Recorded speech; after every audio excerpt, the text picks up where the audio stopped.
Pilihan bahan baku utama yaitu pisang, karena memiliki harga yang terjangkau, tersedia sepanjang tahun, sangat mudah didapat, dan budidaya tanaman tidak perlu perawatan yang khusus. Pisang kepok memiliki tekstur yang keras tapi lembut di bagian dalamnya, sehingga jenis pisang ini cocok untuk dijadikan kolak. Adapun alat dan bahan yang digunakan yaitu kompor gas, panci, pisau, piring, centong, 1 sisir pisang kepok, 1 buah kelapa, setengah kilogram gula merah, setengah kilogram ubi jalar, 2 helai daun pandan, 2 biji telur, dan setengah sendok teh garam. Kelapa setelah itu tambahkan air panas dan didiamkan sesaat hingga suhunya turun. Kemudian remas-remas hingga keluar sari dari kelapa dan saring untuk memisahkan sari kelapa dan ampasnya. Pisang dan ubi dipotong-potong, gula merah dihaluskan. Jadi air direbus hingga mendidih, lalu masukkan ubi sampai setengah matang. Setelah itu masukkan pisang, gula merah, gula pasir, daun pandan, dan garam. Dimasukkan dan diaduk hingga rata. Kemudian masukkan santan sambil terus diaduk.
7 prinsip HACCP yaitu 1.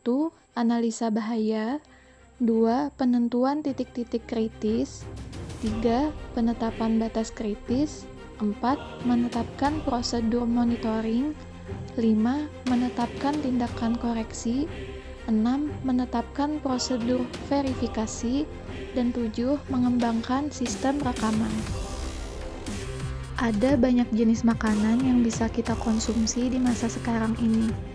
Ditambah lagi, banyak makanan siap saji yang instan dan memerlukan proses yang sebentar, sehingga akan membuat para pembelinya ketagihan dan selalu membeli makanan tanpa mempertimbangkan hal yang lainnya. Alhasil, banyak jenis penyakit yang timbul. Hal tersebut dikarenakan banyaknya makanan siap saji yang tidak memiliki kontrol gizi dan kebersihan yang baik dan benar. HACCP atau Hazard Analysis and Critical Control Point sebagai pengontrol keamanan makanan yang kita konsumsi. Penggunaan HACCP ini wajib bagi produsen makanan, karena secara tidak langsung akan memberikan dorongan kepada penjual agar lebih berhati-hati dalam menjual dan memproduksi makanan. Selain itu, penerapan HACCP di Indonesia juga sangat penting, mengingat standar makanan yang aman sudah diatur dan dijamin dalam Undang-Undang Perlindungan Konsumen, sehingga HACCP sangat dibutuhkan. Analisis HACCP pada bahan baku. Bahaya yang ditemukan pada proses ini yaitu pada bagian fisik terdiri dari dua. Yang pertama, pada proses pengangkutan dapat menyebabkan bahan baku rusak. Misalnya telur yang dibeli tidak di-packing dengan aman, bisa pecah jika terjadi goncangan. Hal ini tidak mempengaruhi kolak pisang dikarenakan telur pecah tidak mengubah rasa pada kolak yang digunakan. Kontrol critical point-nya yaitu packingan saat pembelian menggunakan rak telur atau yang lainnya sehingga meminimalisir telur pecah. Pada bagian fisik, bahaya yang didapati yaitu kriteria pisang dan kelapa yang digunakan kurang sesuai. Ini merupakan critical point yang mempengaruhi rasa kolak. Solusi atau kontrol critical point-nya yaitu tingkat kematangan pisang yang cocok untuk kolak adalah tidak terlalu matang agar tekstur pisang pada saat direbus tidak rusak atau terlalu lunak. Dan kelapa yang digunakan sebaiknya kelapa yang berdaging tebal agar santan yang dihasilkan lebih banyak. Saat itu, critical point pada biologisnya yaitu ubi yang digunakan kurang sesuai, misalkan berjamur yang dapat mempengaruhi rasa ubi. Kontrol critical point-nya yaitu pilih ubi yang berkualitas yaitu tidak terserang penyakit jamur Cratoispis fimbriata.